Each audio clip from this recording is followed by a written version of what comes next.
Live from the Coppel Chevrolet GMC studios in the heart of Lincoln, America. On air and online at theticketfm.com. Sponsored by the Mercado by Certified Piedmontese. This is On the Block with Strick and Bach. Hold up.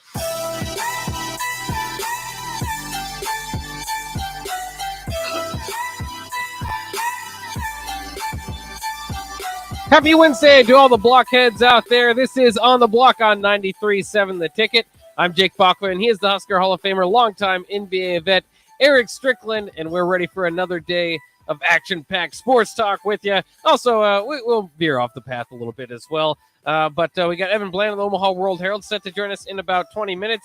Shootout with Strick at the end of the hour. And of course, next hour hitting the hardwood. And another prediction not going Nebraska's way in football this time for Mathlon. So we'll get to all of that here in the show. But I did want to start off saying thank you to everybody who wished me a happy birthday. Happy birthday, bro. It is my birthday. Yeah, thank you.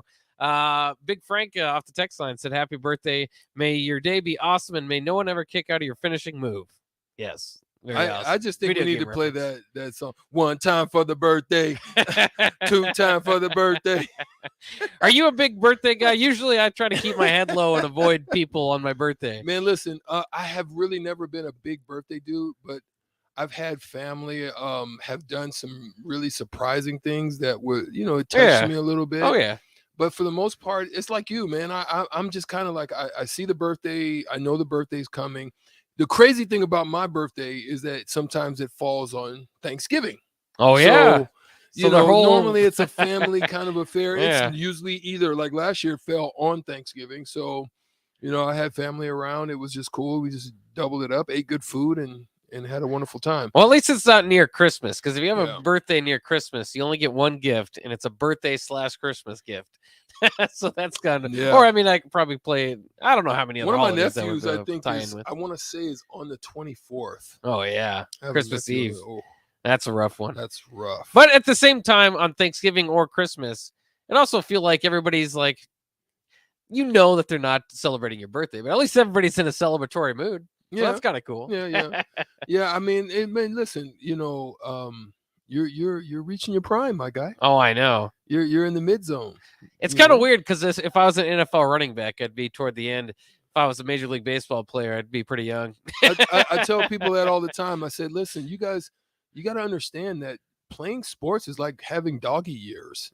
It's like, 5 years is like 25 on the body. Oh, yeah. I mean, it's like doggy years, and it goes by really quick. And I mean, I think I was talking with a couple of my old basketball buddies. It might have been Sabalis or one of them, and it was we were reminiscing a little bit, and we look back at things and like, God dang, 05. I mean, we're working almost 20 years when I retired, and it's like, dang. And so that's why, like, when I talk to young players and I speak to them and I say, hey, listen, take good care of your money. Make sure you have a good exit strategy. Don't burn bridges because you may have to return to some of those. Yeah.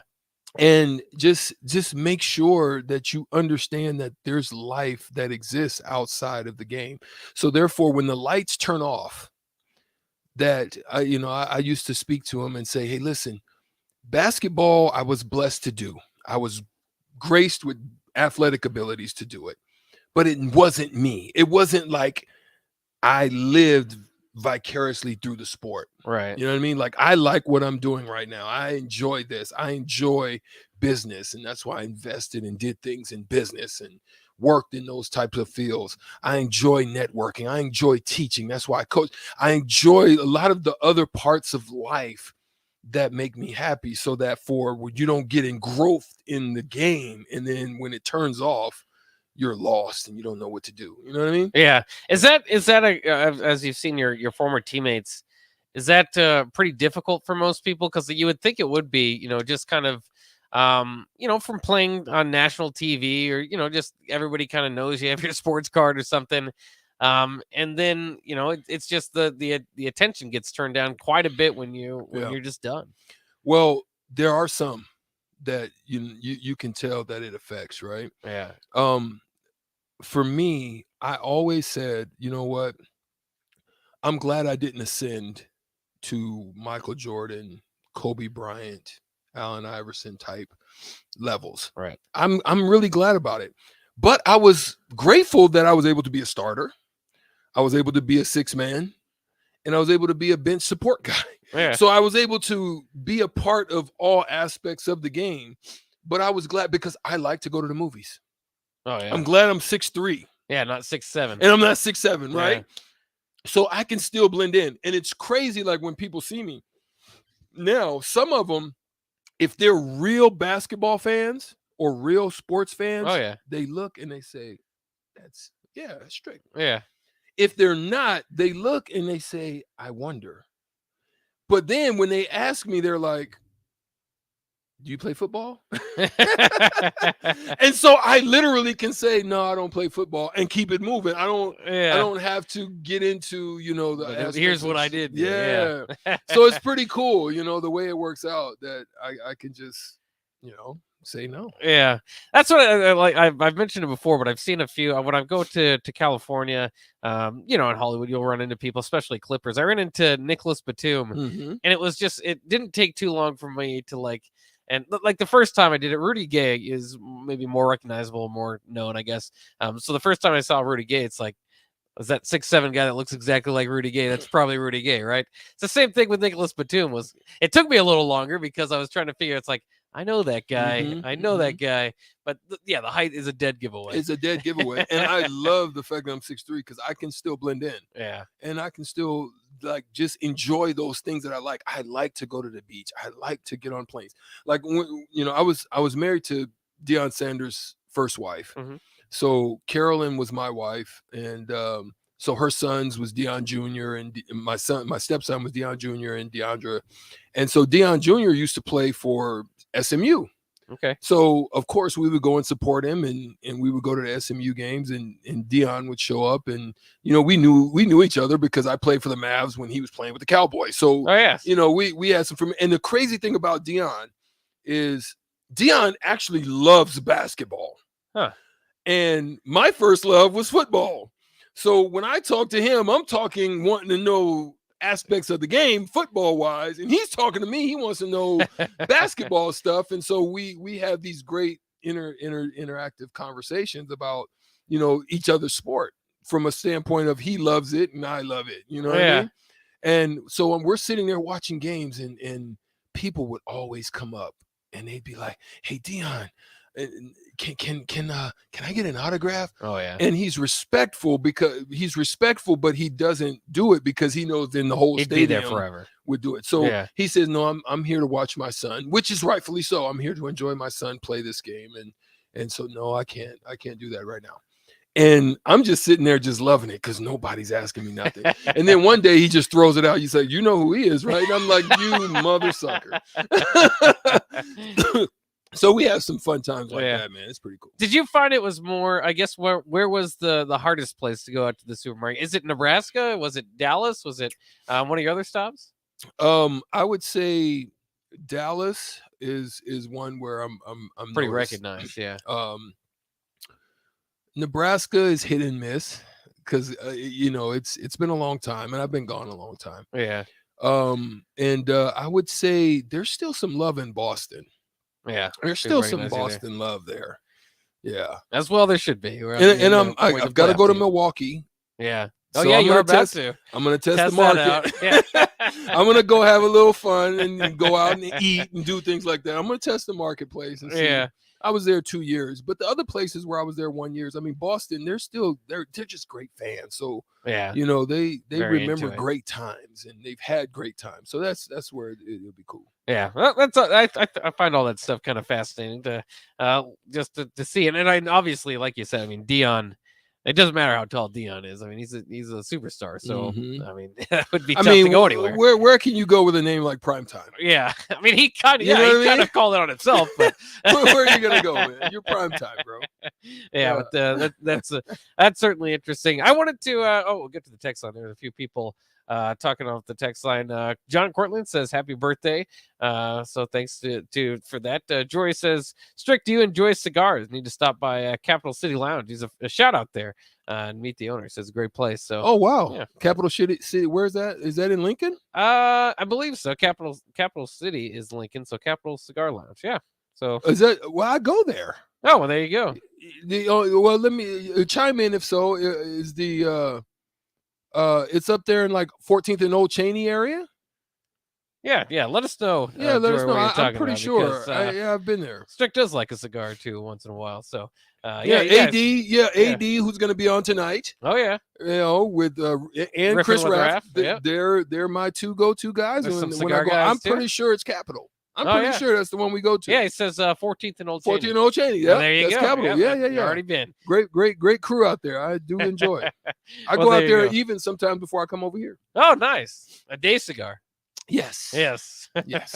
And you know, and they're going to be watching the game tonight. Unfortunately, I'll be on a plane, so Yeah. I'll have to tap in that different way. But I would have probably stayed and went down there and hung out in the lounge and had one. Well, nice. There you go.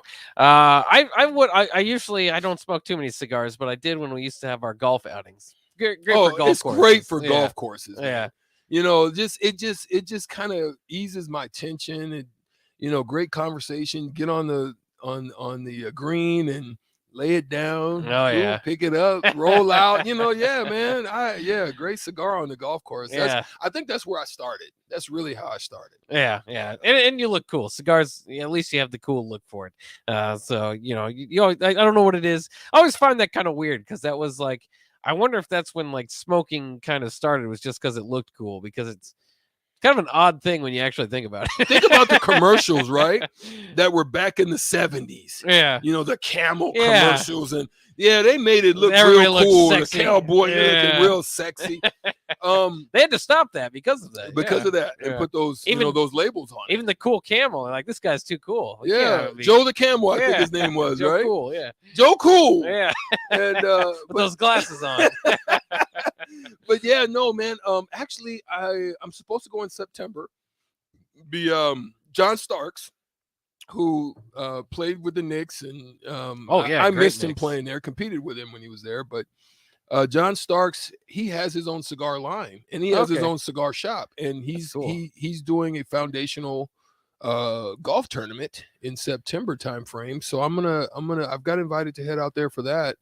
So I'm looking forward to that, to get with those old guys, the Oakleys. And we talk about Oakley very often, especially the fact that I think if Oak was around, Draymond Green would have been smacked up a little bit by now. But so I get to see all the old school guys, Oak, and sometimes Pat Ewing if he's not too busy coaching down there. Oh, yeah. After the dismal year he had. Yeah, he needs a Shout out- turnaround. He needs a turnaround, man. Shout out to Georgetown. I mean, but listen, think about it though. NIL, they probably got money, Yeah. but the restrictions and how tough, it's very Northwestern-ish trying to get into, there. So Yeah. maybe he should create a model of one and done. And Yeah. just get them in, don't worry about the education, and move them on out of there, because listen, Georgetown is a prestigious college. It's tough to get in there. Yeah. So yeah, man. And it was like a movement in the 80s. It was cool to wear Georgetown stuff, right? Mhm. Yeah, I was. Yeah, the gray and the kind of just Yeah. that blue and gray. Yeah, it was kind of. They had Patrick Ewing, Alonzo Mourning. I mean, they had some They dudes. had some runners. Yeah. I mean, they were. It was center U for a while. Oh yeah. It was center U for a while, and then Allen Iverson changed the whole dynamic. Allen Iverson changed, I think, lots of parts of the game. I mean, we went from wearing the ooh babies. You know what the ooh babies are? The ooh babies are the John Stocktons. The cutters, the sack cutters. Oh yeah. And we were wearing the sack cutters for a while, and the whole NBA, everybody was getting blood circulation cut off on the lower half of the body. I remember in high school having to try to just put my knees in my shorts just to get them off of me. But Allen Iverson changed the whole dynamic. It went to the below the knees. Oh yeah. It's like Opposite end of the spectrum. the extremes opposite end of the spectrum. It went from cut to just, you can't even put two bodies in them. Yeah. That's how big they were, right? That's the Fab Five helped. Fab introduce that, Five too, was yeah. part of that change too. They sure were. They sure were. Yeah, and we actually played them. Oh yeah, that's In right. Nebraska, we sure did. Did you play them on the road? We played them in the not Maui, in the Rainbow Classic. Okay. Down in Hawaii. Hawaii.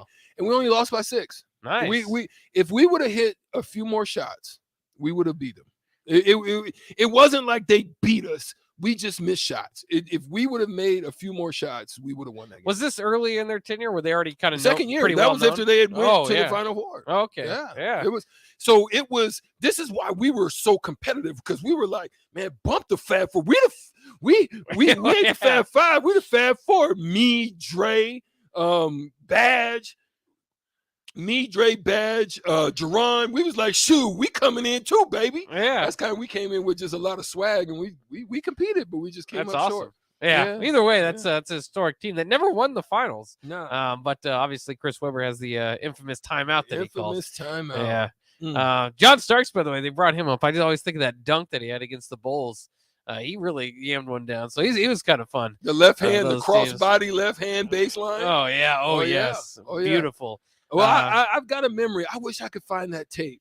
I actually had like 25 that game, and I was running a pick and roll, and I went to run a pick and roll, and I faked like I was going, and I crossed John up so smooth. And I went baseline and pulled up hand to hand with Ewing for the bucket. Nice. I was like, ooh.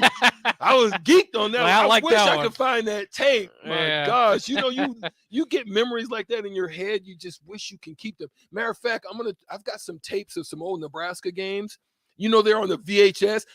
Who all remembers the VHS tapes? Oh yeah. Like the ones you just had to rewind. It took forever to rewind. Yeah. But I've got a bunch of VHS tapes with some Nebraska games, actually some Milwaukee games, and I'm gonna try to get them converted. I'm gonna go over to Nebraska and see if I can get it converted into a method in which I can, that'd be awesome. Get the highlight tapes rolling. I'd love to see that. And it is, those VHSs, those were kind of fun back in the day. The please be kind rewind sticker and everything. Yeah. And it was just hard. I mean, it's just kind of funny to think now. You can look up on your phone and look at any sort of thing and move it to wherever you want it to be. Is that crazy? Like, that's hilarious. Let's rewind it. Hold on another 10 seconds while we rewind, But the beta machine didn't last long at all. It was it went from VHS, tried to jump to the little betas, and it was like, no, we don't want none of that. Then it went over to the CD, and then then the MP3. Everybody Blu-rays. had the little Blu-ray. Yeah, the Blu-ray box. Who still has that? Do you see Taco Bell? Like, the future is on the way. Apparently, Taco Bell has a plan. This is just, this is kind of off on the television sort of thing, but they're going to make your food above you. So you're going to pull in like you're at a bank. They're going to make the food above you and then drop it down to you. That is sick. Yeah. That's the plan. And Taco Bell, what's the movie where Taco Bell's like in the futuristic? It's like Taco Bank. It's like a really nice Taco Bell. Yeah, it's basically a Taco Bank. So we'll see. I hope maybe Lincoln will get one of those. I'm not really sure. I did see a picture of that, I think, on Twitter today. That's crazy. Yeah. Oh, well. Hey. We'll see. And the future is coming, and the future is here. We'll take a quick break. When we come back, it's time for Evan Bland of the Omaha World Herald to join us. We'll catch up on some of these, the latest news in Husker football and baseball and all that stuff. So we'll catch up with Evan Bland coming up next year on the block at 93.7 The Ticket. There's nothing quite like the Mercado by Certified Piedmontese Beef. The Mercado offers unique ingredients you can't find anywhere else, open every day from 8 a.m. to 8 p.m. The full-service butcher shop and retail store is wonderful for meat lovers with their exclusive Certified Piedmontese Beef and assorted sausages, plus other quality meats, including pork, chicken, and a wide range of the freshest seafood. Plus, every Friday from 11 to 2, the Mercado serves up the best lunch in town on their Friday Feast menu. Stop in at the Mercado today at 84th and Havelock or visit their website at cpmercado.com to see current deals.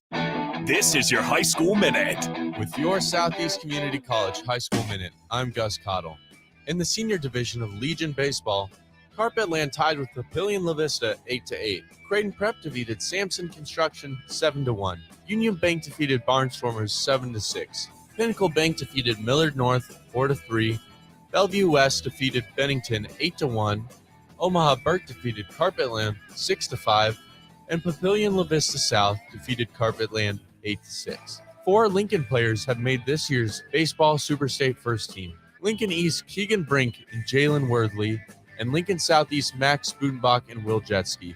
Cam Tainert of North Star, Cooper Erickson of Lincoln East, and Connor Wilkin of Lincoln Northeast cracked the Super State second team. This has been your Southeast Community College High School Minute. Learn more today at southeast.edu, with locations in Lincoln, Beatrice, and Milford. Bagels and Joe is in full summer mode. They'll add cold foam to the top of any iced coffee. Plus, they now have a Joe Coffee Club. Get unlimited drip coffee for just $8.95 per month. And don't forget their delicious breakfast burritos and sandwiches. Bagels and Joe, 4 Lincoln locations. Hey, it's Nicklin Hames from Nebraska Volleyball. I hate wasting time in practice, and I want to help you stop wasting your time when you're looking for an electrician. High Electric has been serving the area for over 30 years for both residential and commercial properties. They are experts in everything like remodeling, new additions, hot tub installation, and more. And they take jobs from Beatrice to Omaha and all towns, big or small, in between. Call them today at 402-466-6606 or learn more at high-electric.com. WWE returns with the Lincoln debut of Monday Night Raw, June 20th at Pinnacle Bank Arena.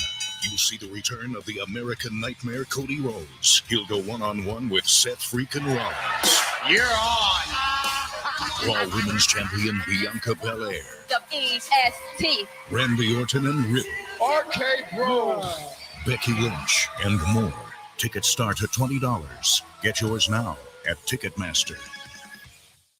Mike Schaefer here for Trek CBD. Springtime is here, and that means you're outside more in nice weather and maybe even having garage parties with neighbors. The drink of this spring and summer isn't your typical seltzer. It's drinkable Delta 8. Yep, Trek CBD has drinkable Delta 8 seltzers with mango and lime flavors for 4-packs and 12-packs, coming in a variety of mango, watermelon, lime, and berry. They also have hemp-derived Delta 9 syrups to put in your beverages, and as always, the excellent Delta 8 gummies. Trek CBD, CBD done right. 93.7 The Ticket. Fox KFXL weather. Sponsored by Security First Bank. A relationship you can count on. Clearing skies and a very comfortable June day on the way as we'll top out near 78. Winds out of the north at around 15, occasionally gusting near 20. Mainly clear tonight, a low dropping down to 57.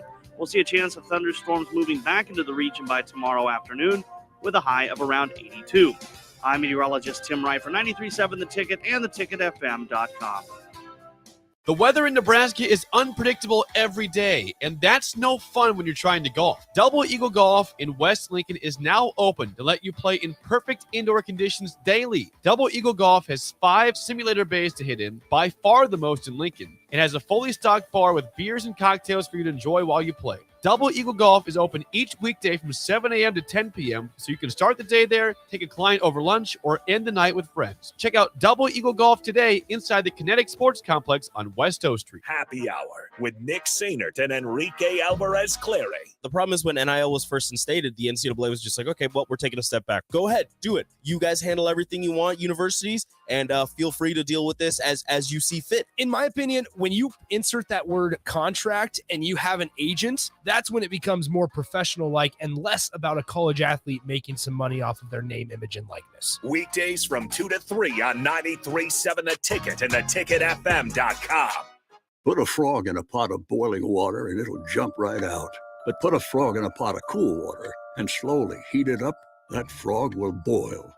As a metaphor for us and all that we go through as veterans, it's a story that rings true.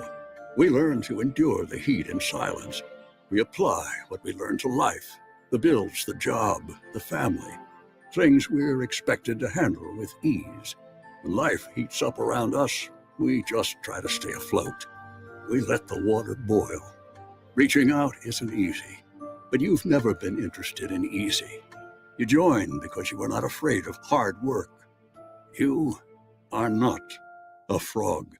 If you or a veteran you know needs support, don't wait until the water boils. Reach out. Find resources at va.gov/reach. That's va.gov/reach. Brought to you by the United States Department of Veterans Affairs and the Ad Council. Back to On the Block with Strick and Bach on 93.7 The Ticket and theticketfm.com.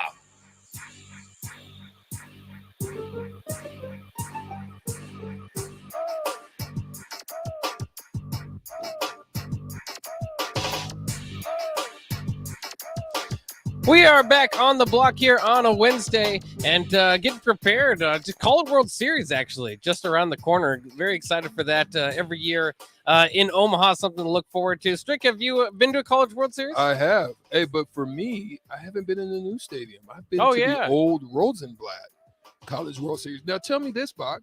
Do we have a crazy matchup in the women's softball? Yeah, we do. What's going on over there? Texas and Oklahoma. Woo. So I love those. It's interesting to the SEC. Red River? Right, Red River shootout.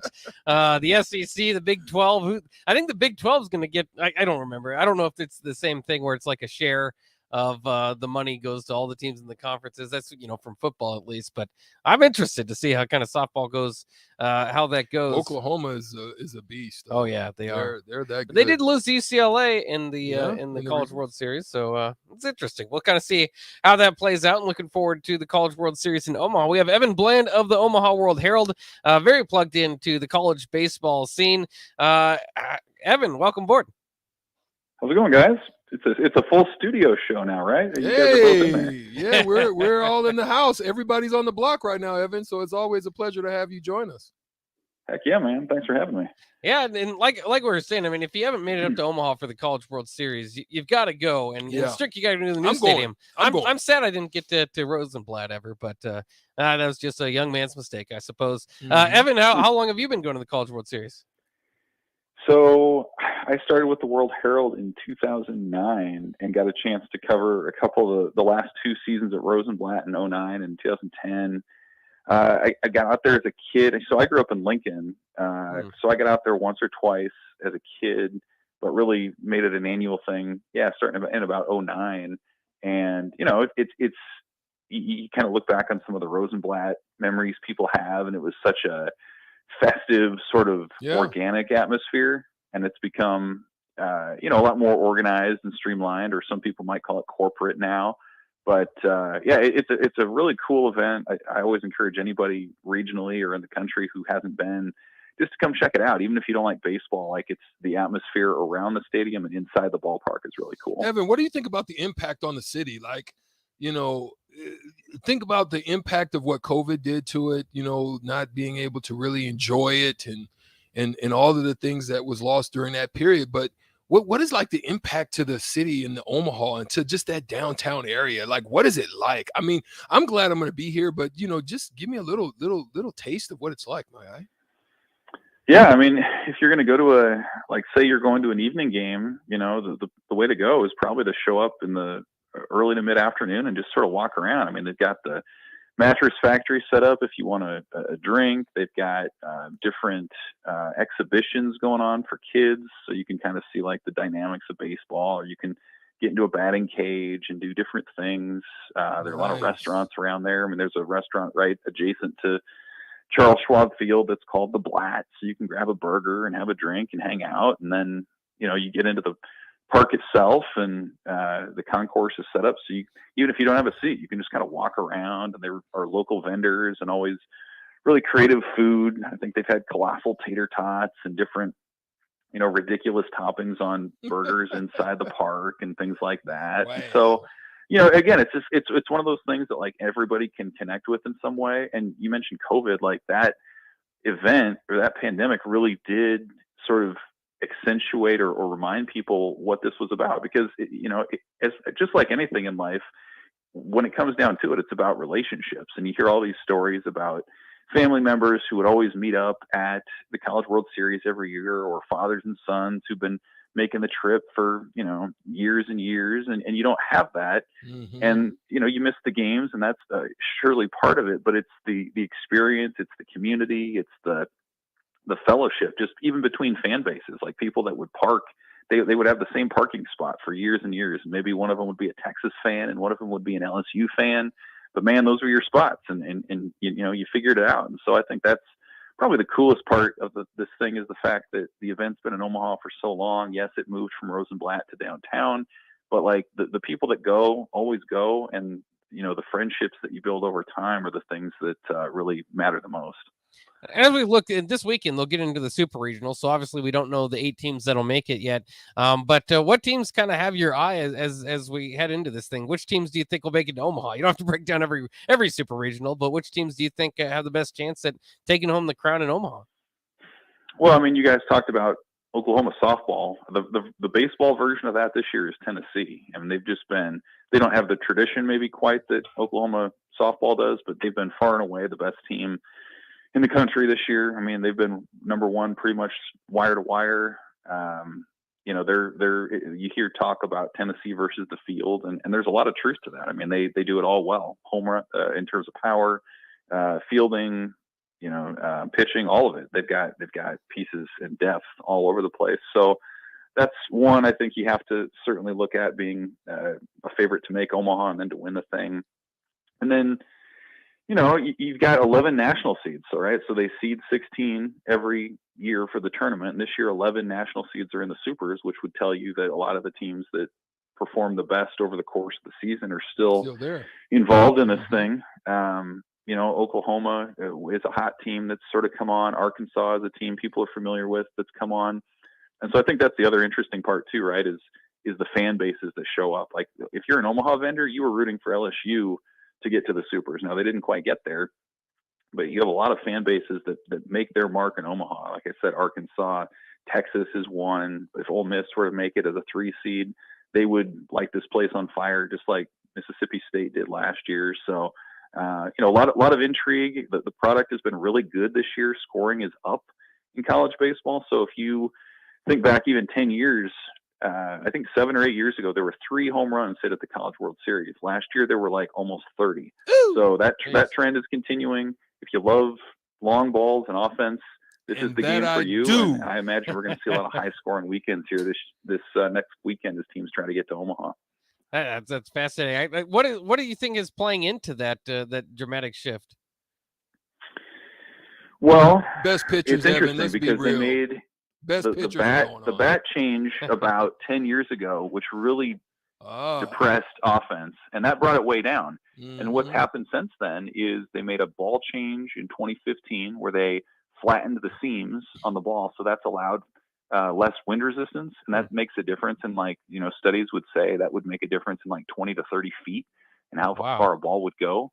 So that makes a difference. And then I think the other part is you look around college baseball, there are older, stronger guys in the lineup right now. One, because there's still players taking advantage of their COVID years, but then 2, Major League Baseball shortened their draft way down. 4 years ago, Major League Baseball drafts and forever ago were 40 rounds. During the COVID year, they went down to 5, and now they're back at 20, and that's where they've been. And so a lot of guys have decided to stick around. So you're getting, more seasoned hitters, stronger, mature lineups, and so I think that's part of the. I think it's good for the game. I think that's good for the game, to be honest. I always thought, flooding, Evan, to be honest, even being a part of it, flooding the minor league space was just, it didn't do a great service, because a lot of those kids are going to stay 5, 6, 8 years, and maybe the highest they ever get is AA. You know what I mean? So I think let them stay and enjoy the experience of college, and shrink the draft down and make it tougher, so that way you've got to fight a little bit harder and you got to make a better decision in that process. So I like it. That's just my opinion, but just throwing it out there. Yeah, totally. And Major League Baseball, from their perspective, they'd say, hey, look at all this development going on for free. They don't have to pay anybody. They cut down on their minor league system. Yeah. So, that's great. And, I think of the other thing, this is something college coaches often have told high school guys who are thinking maybe they want to go pro, maybe they don't. They say, one of their biggest selling points is college baseball is a lot more team-based than the minor leagues, right? In the minors, you've got your top prospects, and a lot of guys are essentially, when you get down to it, they're just organizational filler. Yeah. You have to kind of fill out those lineups. And if you are trying to rise through the ranks, oftentimes your teammates are your biggest competitors in that. Whereas in college, it feels like the integrity of the game is more there, just in terms of everybody's there for the win. If you're at a minor league game, whether they win or lose, it doesn't really matter that much. But you look around the landscape of college baseball, especially in the last 15 years as football money, television money has poured and sort of overflowed into this particular sport. You see a lot of passion. You see a lot of, programs that care about winning. You see 4, 5, 6, 7,000 fans show up at games at some of the prominent programs. So would you rather have that, or would you rather play at a park where, again, it really doesn't matter whether you win or not and you're just trying to move on? I think a lot of people are staying in college for all those reasons. And I think one cool thing about the College World Series too is the opening ceremonies. I know a lot of people like to go out to that. There's been somewhat of a movement over the last couple of years to get the Major League Baseball draft to Omaha. Have you heard too much about it? I haven't heard too much about it recently, but I know a couple of years ago there was kind of that idea. Of course, they played the Major League Baseball game there too. Kind of try to make a little bit bigger event out of the World Series there. Yeah, it's too bad because we never saw what that could look like. That was the plan in 2020 before the thing got kiboshed, was they were going to have the draft on site, at least the early rounds of it, and then that would sort of bleed over into the College World Series. Plus, a lot of the players who would have been in Omaha anyway could sort of show up for the draft like you would see in football or basketball. Yeah. And so it just never really continued that way. And for whatever reason, it's tough in baseball because in football and in basketball, your draft is coming in the off season, right? Like that's why you see some of the top players showing up and having the handshake with the commissioners and all this. In baseball, up until like 3 years ago, the guys were finding out they were being drafted during the NCAA tournament. Guys in the on deck circle were being told by fans with cell phones, "Hey, you just got taken in the 3rd round," or whatever. And, that wasn't a fair experience for those guys in that moment. And so now the draft is pushed back to July. So, that's I think been a positive change, but it's just a different sort of deal. It'd be fun if it were to come back to Omaha, I think, because you look around at even just again this year, some of the teams that are contending to come to Omaha, there are a lot of high draft picks that'll probably be playing in Omaha in a couple of weeks, and it would be cool to sort of have them recognize and take in that moment as draft picks too. And maybe down the line when things continue to settle in and there's more of a sense of where this thing's going long term, maybe that's something that they'll decide to bring back. Yeah, he's Evan Bland of the Omaha World Herald. Excellent breakdown once again. Thanks for joining us this week, Evan. Thanks, guys. We'll see you. Yeah, there he goes. Evan Bland of the Omaha World Herald. Can't wait for the College World Series. Always one of my favorite times of the year. Strick, real quickly before we get to it, where were you when you found out you got drafted in Major League Baseball draft? I was at home. Yeah, so at least you weren't on deck. Yeah, no, I mean, but remember, like, I think I told the story. I said, I had the Yankees who wanted to take me in the 1st round, and then they didn't want me to play basketball, but then the Marlins said, "We'll take you in the middle round." So they took me in the 31st round, and they said, "We're going to take you in the 31st round." They took me in the 31st round. So that gave me the ability to do both, and that was the better option for me at the time. I liked baseball, but I didn't love baseball. Right. So the Yankees taking me, and then just feeling that I wouldn't have been able to play basketball anymore. That just did not. Feel good. And they would have made you like shave and do everything the Yankee way. Oh, the Yankee way. Yeah, I for me, playing in the cold in November and October, that didn't hit well for me. Was it a nervous day? I mean, No. Did you throw a party or anything, or just kind of sitting at home I just waiting? knew. Yeah, I just knew it was. I knew what it was going to be. Yeah, and they called and they said, "Yeah, we just took you." Blah blah blah. And then they set the bonus money and where you want it, that type of deal. And then, they worked it out with the school. Here's what you do. Then we'll reimburse. Yeah. So they just did all of that. It was pretty cool. Yeah, that's very cool. Let's take a quick break here on the block. And when we return, it's time for Shootout with Strick. Call right now, 402-464-5685. Try to beat Strick here. And if you do, you get $15 to Buffalo Wings and Rings at Shootout with Strick. Call in 402-464-5685. The first to do so will have their chance at the Ticket. That's coming up next year on the block on 93.7 The Ticket.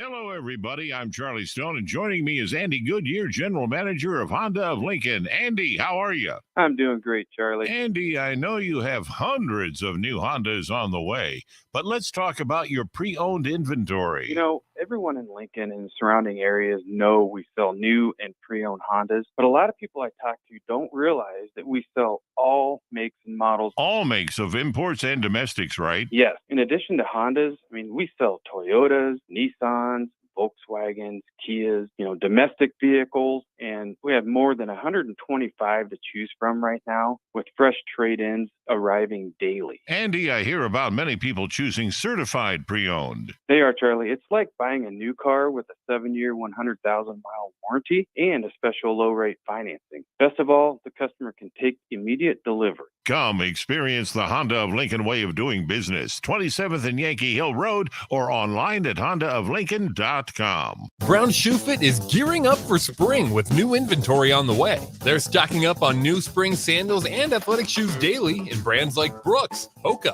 Keen, Merrell, On, and many, many more. Browns has the local professionals to get the proper fit, aided by their high-tech foot scanner by Atrax. Spring is the season to be active and busy. Don't let your feet lose their support with old rundown shoes or sandals. Stop by Brown's Shoe Fit today, just south of 66th and Q in Lincoln. The weather in Nebraska is unpredictable every day, and that's no fun when you're trying to golf. Double Eagle Golf in West Lincoln is now open to let you play in perfect indoor conditions daily. Double Eagle Golf has 5 simulator bays to hit in, by far the most in Lincoln. It has a fully stocked bar with beers and cocktails for you to enjoy while you play. Double Eagle Golf is open each weekday from 7 a.m. to 10 p.m., so you can start the day there, take a client over lunch, or end the night with friends. Check out Double Eagle Golf today inside the Kinetic Sports Complex on West O Street. Sandhills Global is hiring. Check out sandhills.jobs for more information. Sandhills is looking to fill hundreds of new openings in sales, traveling support, software development, web design, and more. Sandhills has a professional culture and is fast-paced with a focus on growth, innovation, and leading-edge technologies. Career and internship opportunities are available at our global headquarters in Lincoln, Nebraska. Apply today at sandhills.jobs. Spring is here. Are you giving your yard the best chance at being healthy and green? Call Penner Sprinkler and Lawn to get your sprinklers ready to go for the season if they haven't been working properly. They're also scheduling installs for new sprinkler systems if you don't have one. So make sure you contact them early to get a bid as soon as possible. Plus, they're your one place to go for 5-step fertilizer and pesticide application and lawn aeration. Call Penner Sprinkler and Lawn today at 402-413-1215. 93.7 The Ticket, Fox, KFXL weather. Brought to you by Bryant Air Conditioning, Heating, Electrical, and Plumbing. Clearing skies and a very comfortable June day on the way as we'll top out near 78. Winds out of the north at around 15, occasionally gusting near 20. Mainly clear tonight, a low dropping down to 57. We'll see a chance of thunderstorms moving back into the region by tomorrow afternoon with a high of around 82. I'm meteorologist Tim Wright for 93.7 The Ticket and theticketfm.com. Springtime is here, and it's time to get to work on outdoor projects. Deck City is a great place to start as Lincoln's local source for everything decks. Deck City has everything you need to build the deck of your dreams, from treated lumber to Westbury aluminum railings and TimberTech composite decking. Call them today to schedule an appointment at 402-480-6671. Go online at deckcityne.com or visit their new location just north of 33rd and Cornhusker Highway. There's nothing quite like the Mercado by Certified Piedmontese beef. The Mercado offers unique ingredients you can't find anywhere else, open every day from 8 a.m. to 8 p.m. The full-service butcher shop and retail store is wonderful for meat lovers with their exclusive certified Piedmontese beef and assorted sausages, plus other quality meats, including pork, chicken, and a wide range of the freshest seafood. Plus, every Friday from 11 to 2, the Mercado serves up the best lunch in town on their Friday Feast menu. Stop in at the Mercado today at 84th and Havelock or visit their website at cpmercado.com to see current deals. Are you sick of mindlessly running on a treadmill or the lack of motivation to consistently work out? Whatever your challenge, Farrell's Extreme Body Shaping can help. Whether you want to lose weight, boost energy, or simply improve your overall health, you'll fit right in at Farrell's regardless of age or abilities. Build endurance with their kickboxing and strength training group fitness classes while also getting nutrition coaching. Try Farrell's now for a free week. Visit fxblincoln.com or call Jeff at 402-310-4026. Farrell's Extreme Body Shaping. Get a lot of advice about self-care these days, but one of the most important self-care steps we can take is making sure we're financially secure later in life. For small steps you can take to save for retirement, visit WeSaySaveIt.org. A message from AARP and the Ad Council. It's time to play Shootout with Strick. Call now, 464-5685, to take your shot against Eric Strickland. Shootout with Strick. Brought to you by Buffalo Wings and Rings. Time to play the game!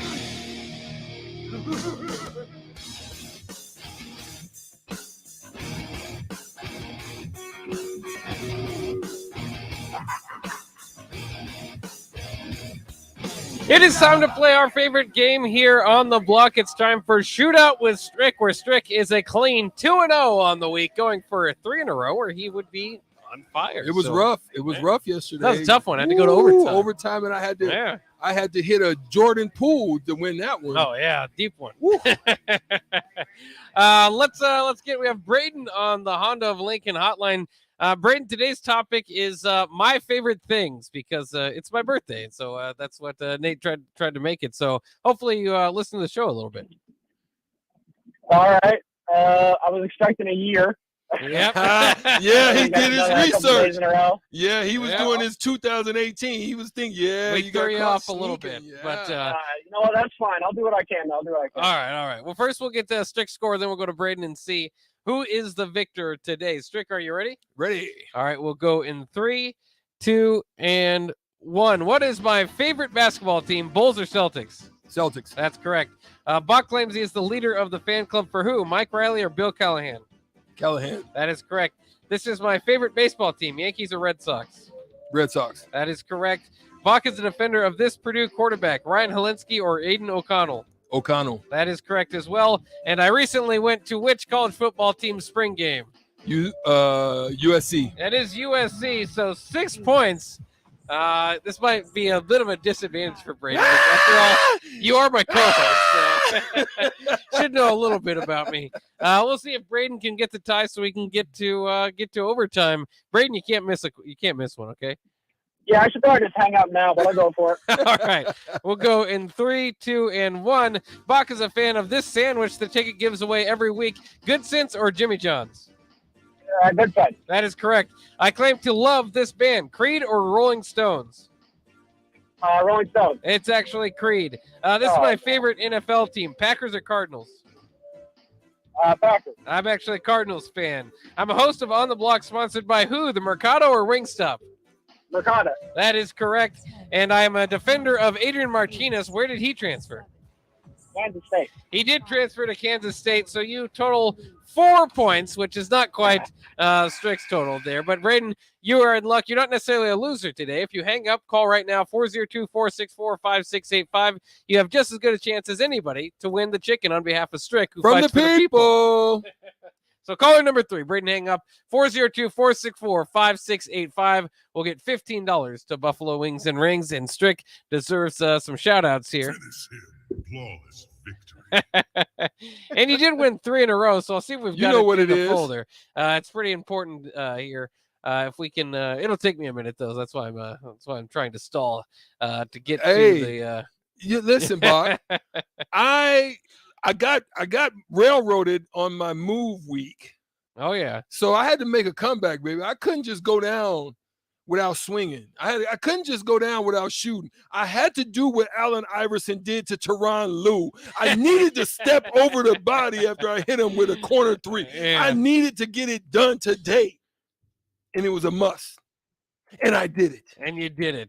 And caller number 3 will get $15 to Buffalo Wings and Rings because of it. And Strick, he is on fire. There's an updated one that you guys should play. I made it. Oh. I think it's a better one. It says it should be On Fire Strick. Ooh. All right, I'll open that one. Yeah, let's see. What is that one? Oh, here we go. Because Strick is on fire. Somebody should put a straitjacket on this guy. He's on fire! There you go. Yeah, I love it. When Stricky gets on the road, that's what's going to be played from now on. I love it. We also have this one in here for you.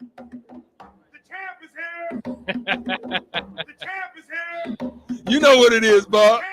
Yeah, if you're on the block, you know, hey, Stricky is the champ, and I'm here today. I'm flying all ways, and the gets away. Me in the block on the no way. I cannot rap, but it's okay. There you go. At least you finished it off well. You always just need a good finishing line. It's a lot better than I would have done. So let's celebrate. We'll celebrate during the break. Your We'll birthday, take a little Buck. bit of break. It also is my birthday, so that's why the game was around me. The tiebreaker would have been Bach loves Joe Gans. How many touchdowns did he throw in his career at Nebraska? 26.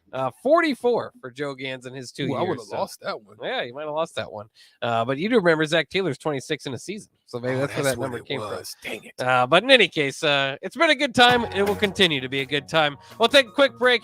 When we come back on the block, we'll break down some Husker football stuff. The kicking woes in particular. I've done my research to look, and it looks like over the last 4 years, of course, since Scott Frost took over, Nebraska just does not have too much range.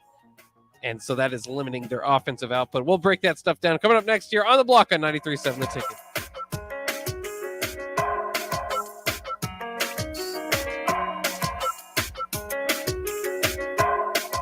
Southeast Community College is training tomorrow's workforce today with our nearly 60 career and technical programs. We are doing our part to help employers fill vacancies during this current labor shortage, graduating students with skill sets employers are seeking. We're also helping to upskill the workforce by adding short-term credentials like certificates in many programs so that employees can get retraining quickly. Learn more about upskilling with SCC at southeast.edu/academics. SCC, your path to possible.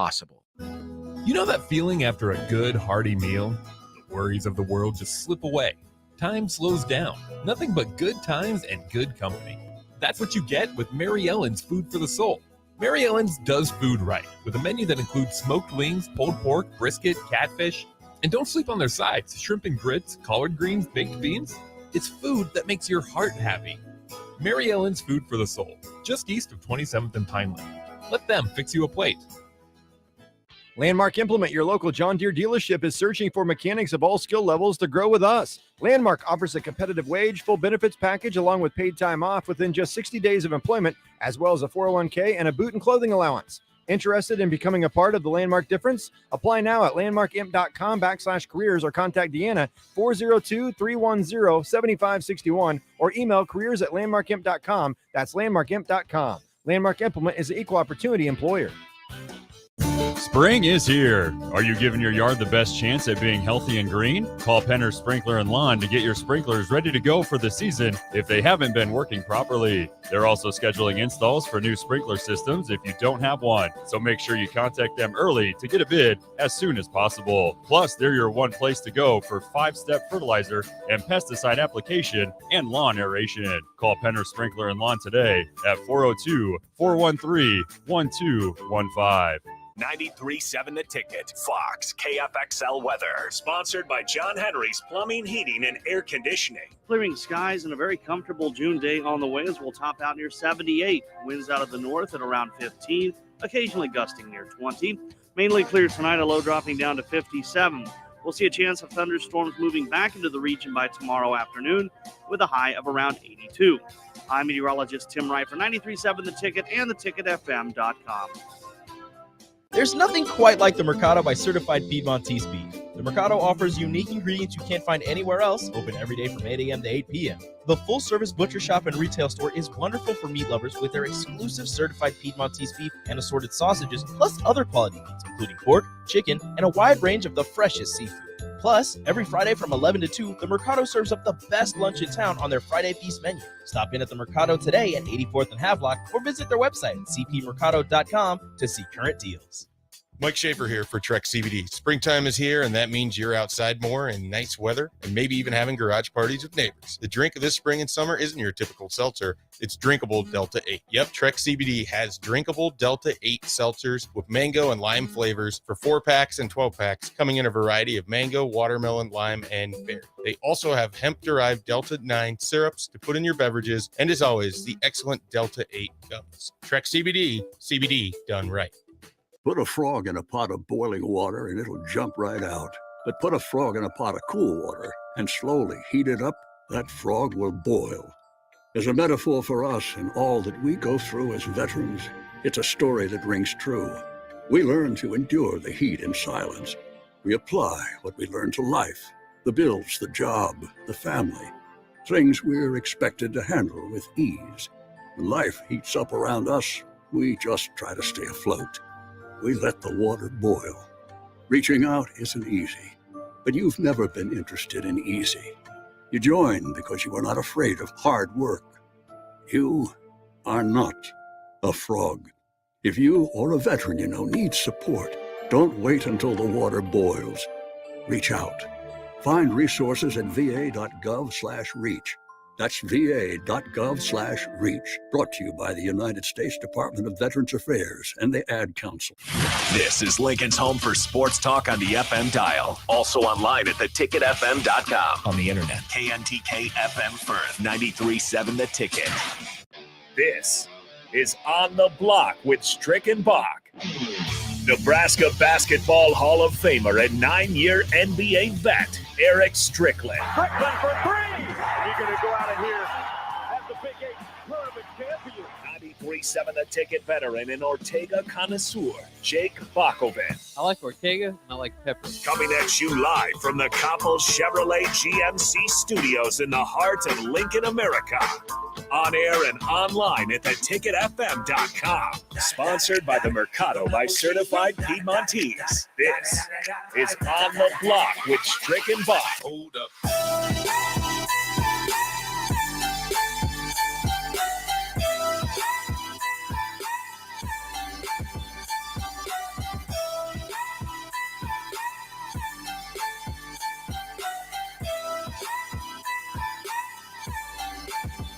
This is On the Block. Happy Wednesday to everybody out there. Hopefully you're getting off work or getting close to it and ready to go home and enjoy. I can't wait for finals game 3 now going back to Boston. That'll be an exciting matchup tonight if you're into softball. The first game of the softball College World Series championship series, I should say, between Oklahoma and Texas. What's better than that? A little rivalry in the College World Series for the softball championship there. And it's very weird. I don't know whether that's that's right now a Big 12 matchup.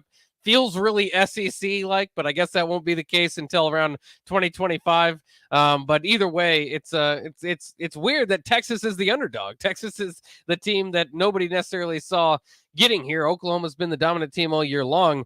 So that'll be kind of fun to see. For what it's worth, I am speaking and continuing to speak because Strick has left the building. Strick has some travel plans. He should be able to call in here fairly soon to rejoin me and get our normal On the Block chemistry going. So we'll see if that happens here in a second. In the meantime, let's break down some special teams. Of course, Nebraska football has a myriad of problems that they hope they patch together this offseason. And while Brian Buschini has gotten the look, we saw him in the spring game, and I don't know if they were Booze or Boosh. I kind of like the idea of anybody's name, really, if he hits a good one to kind of, boo Buschini, but only in honor of his name there. But so he kind of got a lot of the attention. Timmy Bleekrode, the transfer from Foreman, the place kicker, is expected to be the answer there for Nebraska in their kicking woes as of late.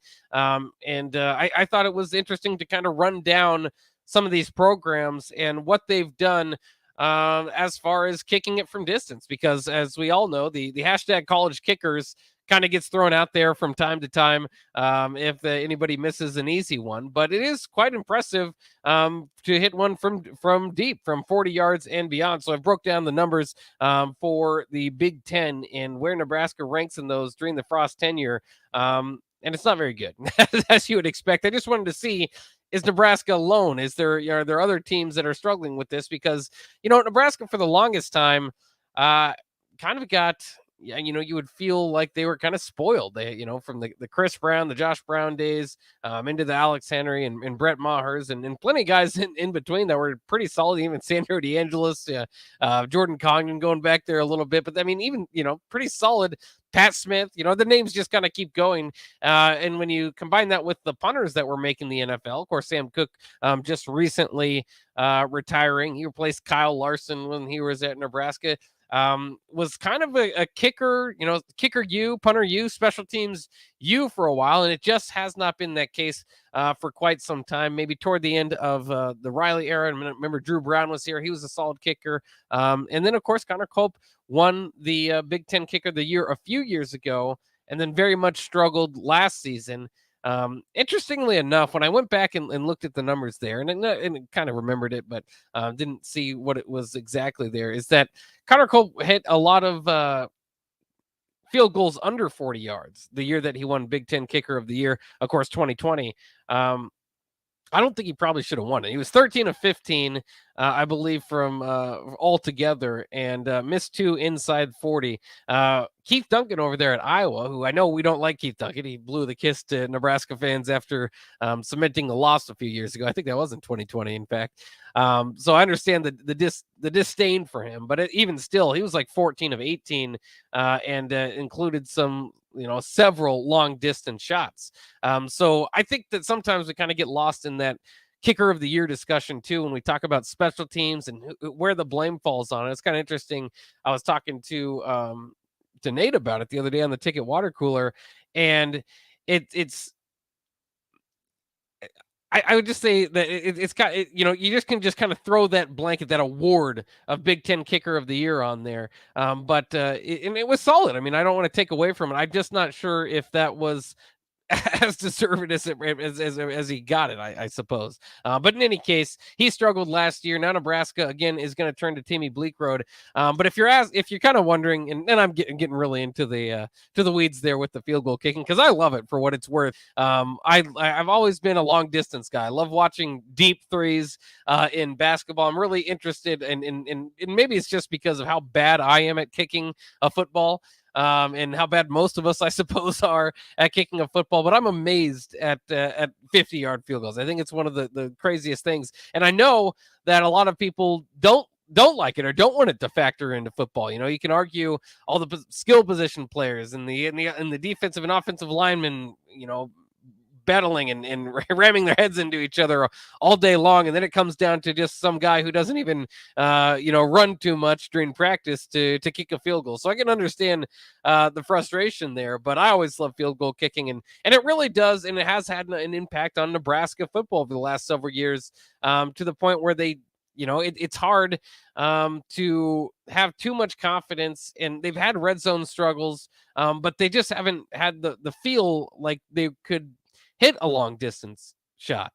So here it is. The Big Ten field goals over 40 yards since 2018. For what it's worth, if you're familiar with kind of the math there, is that's getting to the 23-yard line. If you get to the 23-yard line, you get stalled there, pretty close to the red zone, obviously. There's the 10 yards extra that is the end zone, and then about 7 yards for where you set the ball down and actually kick it. So the 40 yards is the bare minimum would be the 23-yard line. And if you run through it, there are teams that have absolutely made their money there. And the team that I'm talking about primarily is Iowa. The contrast between Iowa and Nebraska, just in field goal kicking over 40 yards, could be a big part of why there's such a gap between them in the win column, though we don't see it on the field every year.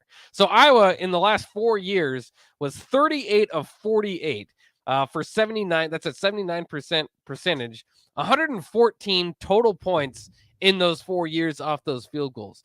That's number one in the Big Ten for what it's worth. And not surprising. Iowa always, does a good job of making a lot of field goals because honestly, they don't have a great offense. So a lot of times it's just to get to field goal range and rely on their defense.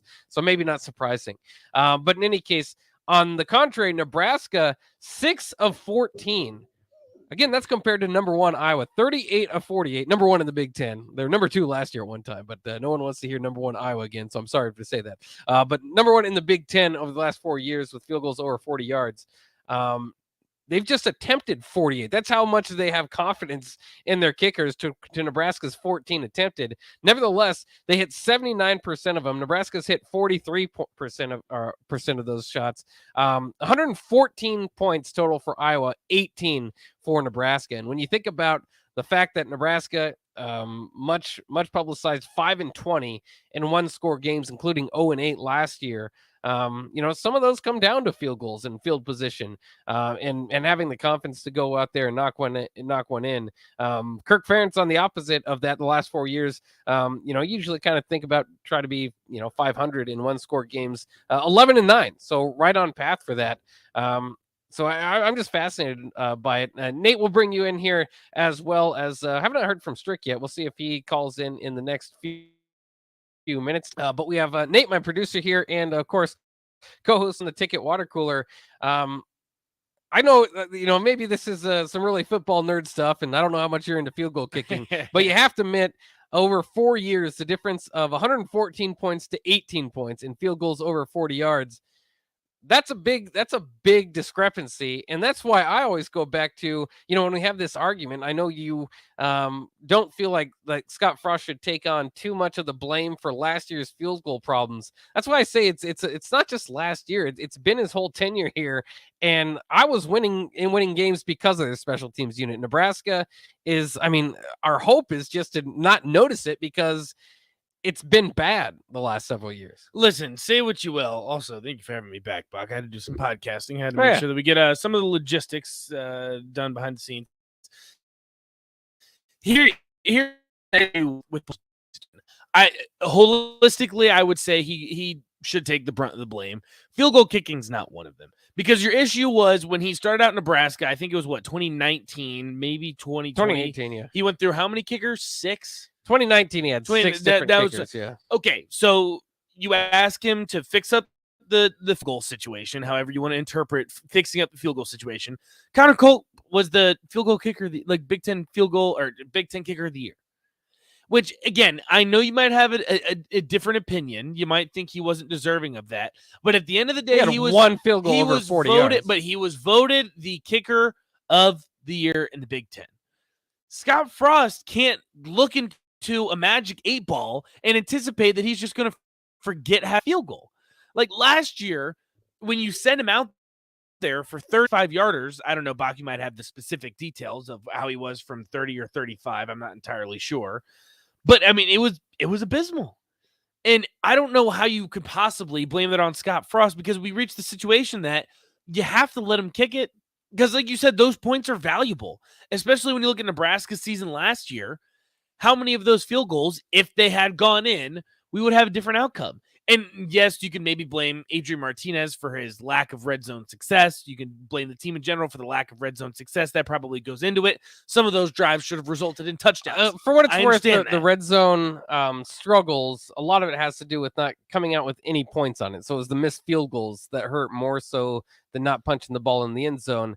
That being said, there was very much a lack of even targeting Austin Allen in the red zone, and just relying and believing in Adrian Martinez throughout his career. And never going under red zone, passing for a touchdown down there, which it is more difficult. There's less space, but that's where you want your quarterback to shine. And there's obviously issues that if you get to the 20-yard line and you can't trust your kicker to kick a field goal, that's a serious issue. Right. But I don't know how we can blame Scott Frost on that, because whether right, wrong, or indifferent, Connor Colt was your Big Ten kicker of the year before. So it's fair to assume that, hey, maybe he'll make some field goals the following year. Turns out that wasn't the case, and it was an absolute nightmare when the field goal unit came out on the field.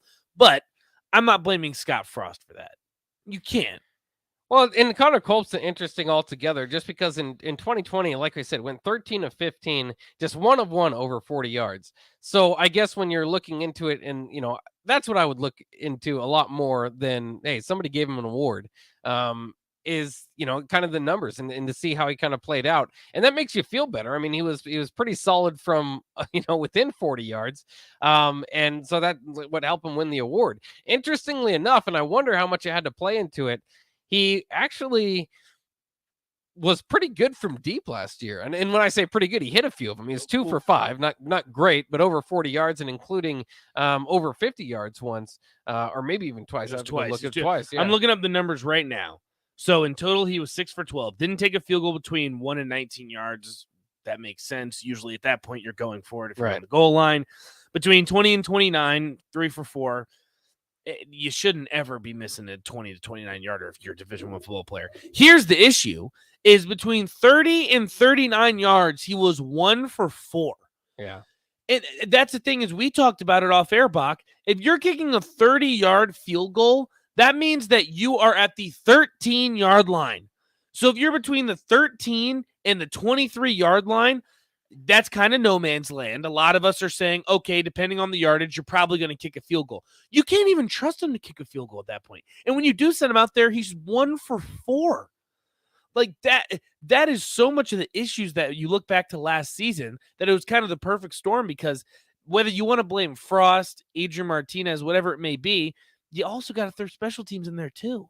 And when you're 1 for 4 from 30 for 39, I mean, I was a perfect example. Your 30 to 39 yard field goal, boom, already chalk up 3 points on the board. You don't even have to sweat it. Nebraska doesn't have that luxury, and it shows up on the scoreboard, and it shows up in the win-loss column. Yeah, and I'm not trying to totally. I mean, I did the stats going back to Frost's tenure, because I think that's what's interesting. Obviously, there's no reason to go beyond that. I'm not completely placing the blame on Frost, but what I am trying to show is that there was more of a problem with special teams in the 3 years prior. I mean, it took 4 years of bad special teams to get to the point that you want to hire a special teams coordinator. And I just think that it's been so overlooked and so silly. And we were yelling about it. I mean, and it's kind of funny how you argue about it, because whether or not you have a special teams coordinator, we've seen with Bruce Reed in the past, he was an awful special teams coordinator for Mike Riley, and they paid him a lot of money for it. It doesn't necessarily mean you're going to be great, but it does show that you identify that there's a problem there, and that special teams matters. It's like it's big, it's important. It is important. It's a third of the game, and I know that it's not as heavy as offense or defense, but it's pretty darn close, and I feel like it's just been overlooked. I mean, these are often you're talking about special teams, especially field goal kicking. That's directly points we're talking about right there. You're right. Punting is completely changing the field. The fact that they can't do anything in the kickoff or punt returns, that's significantly putting a strain on their offense. And again, you just look at the other side of it, and how Iowa's getting all these wins and have done so well in the last 5 years. They've got nearly 100 more points than you on field goals longer than 40 yards. That speaks volumes, not to just how successful they were, but the lack of pressure that puts on the offense to say, hey, all we have to do is kind of get to the 30, 35 yard line, and we got a shot at this. Nebraska's got to get to the darn near the red zone to even feel comfortable kicking a three. Even then you don't. You don't feel comfortable, but yeah. I mean, so that's and it's been a few years that it's happened, and it just can't happen again. And we'll see if Timmy Bleekrode can kind of come in and save Nebraska on these. But it's a big deal when you talk about these one-score games, finishing 5-20 in them, and just how they kind of play out. There needs to be attention to the special teams, not just to get to average, but to be that beamer ball, to be Kansas State in the past. I mean, there's teams that made out so well on special teams, and I was one of those that does that. In the Big Ten in general, a lot it's there. For what it's worth, I was just one example. There's plenty others in the league. It's the greatest example of it. Illinois, surprisingly, in the last 4 years, had a pretty solid kicking game. So they got 75 points on 25 field goals beyond 40. There are other teams that struggle too. Nebraska, like I said, 6 of 14. That's last as far as total points, tied with Purdue, who is a 6 of 12 from field goals beyond 40. Both teams only getting 18 points. Maryland, Wisconsin only getting 21 points, 7 field goals beyond 40 the last 4 years, I should say. Rutgers had 9, Northwestern had 10, but there are several teams. Penn State with 20 of them, Indiana 22. You compare that to your 6. It's just a completely different change in the game and how you approach it. And ultimately, a big deal in these one-score games. and there is a tendency just to kind of overlook it. And I don't know. I've heard it before, is that there's a belief that Frost just didn't care about special teams, or thought that his offense was so good that he wouldn't have to think so much about special teams. And I don't know if that's the case. It's hard to believe anybody that involved with football would just go, yeah, man, special teams, we'll see. And that's why I was so interested to see what they were going to do with that hire. And they hired Bill Bush from inside the building, and he's had plenty of success in the past with this. But I just feel a little bit weary that he was on staff, not special teams coordinator, but kind of behind the scenes last year. And I just thought, if there's some way to overhaul or fix this special teams, I don't know if it's in the building, or there's just like whoever's in charge, or whoever was kind of it's not even just in charge of special teams. It's Coach Frost, right? Because he's ultimately in charge. Was just not going to hear it. And so I think I found that hire to be a little bit odd altogether, though I'm hopeful. I like what they've done in the transfer portal, adding those guys. I just hope that it's enough, and we'll see, because when we talk about these 1-score games and how they've all kind of turned on Nebraska the last several years, it could come down to this. You're talking about bowl games. You're talking about that thin line between being 5-7 and 7-5, and where the future of the program goes. This isn't going to include Scott Frost. It could come down to special teams this year. And certainly, you have to think, and he said himself, 2 to 3 games last year, special teams cost him. It's not just, right now I'm focusing on field goal kicks and, deep field goal kicks, but it's punt block, it's extra point blocking, it's kick returning and punt returning, where you're just fair catching, because the alternative is you might fumble instead of, hey, we might break it. Like you want to put fear into the other team kicking the ball, not like have them punt and go, hey, here's our chance to get the ball 40 yards downfield. Well, here's the thing that I'll say about this. Also, Dusty makes a good point. We were to the point that if we were in plus territory last year, we should have just went for it on 4th and 15 or less. Honestly, yeah. And that's part of the issue, is that you lost complete and total faith in the kicking unit. But this is the thing I'll say about that, Bach, is it takes a while to build a brand of special teams where you're legitimately winning games on special teams. I think more than anything this year, Nebraska needs to get to the point where they're not losing off of it. Like, take the Beamer ball aside, the Kansas State, whatever special teams unit you want to look at that historically has been great and legitimately won you football games. Let's just reach the point that we're not losing games. If you take Nebraska's season last year alone and say, okay, we're just not going to lose off special team. Now we're going to make an insane play. We're not going to block a punt. We're not going to win a special team. We're not going to get a special teams touchdown, a kick return, punt return, whatever have you. We're just not going to lose on special teams. We're not going to miss field goals that we should make. We're not going to kick to the wrong side of the field against Michigan State for a return 6. You're sitting at least 6-6 a bowl game. And that's the thing, is I think there's obviously going to be an emphasis on special teams this year, but you don't even have to be great. Yeah. You just have to not lose off of it. The unfortunate part, and again, maybe as to why you're asking why I'm not buying in as much this year, is this is what we heard all going into last year. Oh, yeah, special teams is emphasized this year. And they didn't have a special teams coordinator. That's the difference between this year and last year. But at the same time, again, I don't know how much that means as a part, from, because I mean, that's really getting to the thick of it too, because you only can have so many coaches. So whatever you want to label them, like for instance, Nebraska right now, their defensive line coach, Mike Dawson, I still don't think that is labeled defensive line coach on the Husker website. It's like, yeah, he's still a linebackers coach. We don't need to. He obviously, we told everybody he works with the defensive line. Right. So, there are things that that is probably, they made, instead of, finding a dedicated defensive line coach to take over that job and allow 2 linebacker coaches still, with Mike Dawson taking the outside and Barrett Root taking the inside linebackers. So, it's but the point is, it's just kind of trivial, those names. There's somebody going to be running the special teams unit. Call them the special teams coordinator if you want to, or whatever. But I just hope that that's not overlooked there with Bill Bush's job, is that maybe he puts a lot more time, double, triple, whatever it is, that Mike Dawson did, because it's not a problem of lining them up. And that's what they were always saying, is it's the special team, it's the specialist. We're lining them up right and getting these things ready to go. I would rarely see a kickoff return though where the guy's not met. I mean, a broken tackle on the kickoff return unit. and the first guy's always hitting them right at, near the, before or Right. inside the 20-yard line. Yes, there is the player has to make a play. Eventually somebody's got to break a tackle. And the kickers have to kick the field goals and the punters have to punt it straight. And I get all that.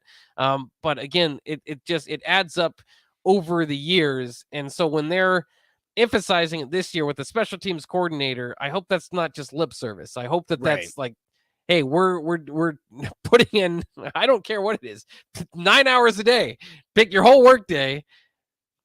Look up special teams. Look at different ways that people are doing different things. Really dive into your players' skill sets. Find a good blend. There's this argument: do you want to put mostly veterans on there and guys that are ready to roll? Do you want to put walk-ons on there so your starters don't get tired? Do you want to put your most athletic players out there? Most of your starters, whatever it is, find that blend to make that work this year. As it just can't be an absolute blunder again this year.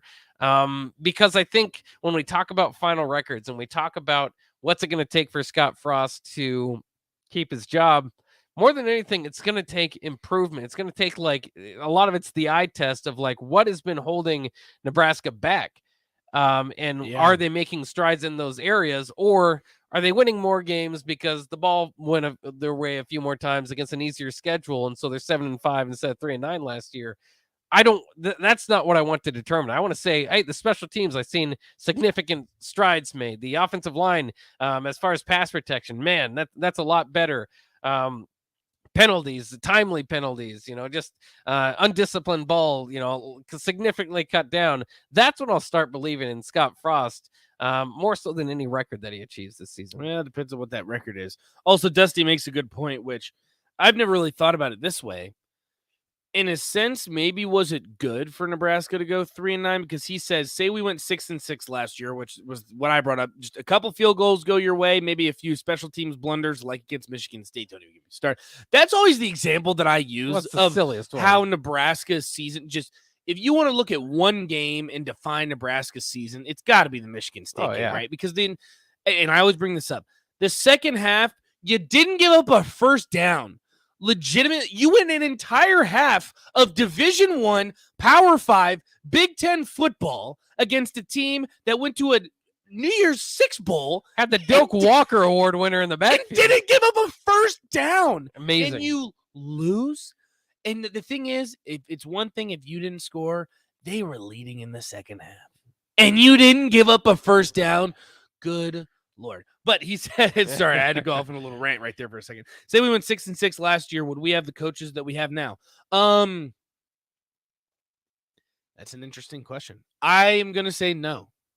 I think there would have been changes on the coaching staff, but I'm not sure to the extent of what you made them. And I don't even know where I'm going with that. But Mark Whipple's a big get. And that's a huge move in the offseason. To get a guy like Mark Whipple, listen, I'll bring it up every single day if I have to. He turned Kenny Pickett into a first-round pick. And I'm not saying he's going to do that for Casey Thompson. And I'm not going to say that Nebraska's offense is going to be the best in the Big Ten like Pitts was one of the best in the ACC. I'm not saying that. But I'm saying that he's proven with a somewhat unproven quarterback that he can be successful. He can go to a New Year's Six Bowl. He can develop a first-round quarterback. He has proven that on the field. And I don't know if you're searching for a guy like that to legitimately restructure the offense is what we're all assuming. Again, we're going to have to see it play out on the field. We're going to assume it's going to restructure the offense. Right. I don't know if you make a move like that if you're 6-6. I don't know if you do either, it is fascinating to say, is that better or worse? Because, I think that last year, if they would have made a bowl game, and especially the way that they played against everybody and, get some of those big wins to turn around, I don't think you'd want to touch it. I think you'd say, hey, this is a success and it's moving forward. And, and that's kind of sad that 500 has become the successful point and the successful with the schedule they had. Yeah. But I think it is kind of that way too this year. And I know there are a lot of fans that want, more than that, but I don't know. It's going to be difficult for me to say that it's time to move off of Frost once he has his best season. I think that's kind of silly. And that's going to be difficult. That's why 6-6 is so interesting. Texter says, I was the best example. What a meltdown. Yeah. The thing about Iowa that was the worst look is that you put in Logan Smothers and he basically had the same outcome. So we did this show Blame Adrian thing. like listen, and I understand the blame Adrian thing, and maybe there's more merit with starting Logan Smothers, but at the end of the day, you still had the same outcome. Yeah. And that's what was so frustrating. You throw out a freshman on the biggest game of basically the season up to that point. Like, listen, once the season was done, quote unquote, you can look at whatever week you want to consider the season done. You're looking at that Iowa game.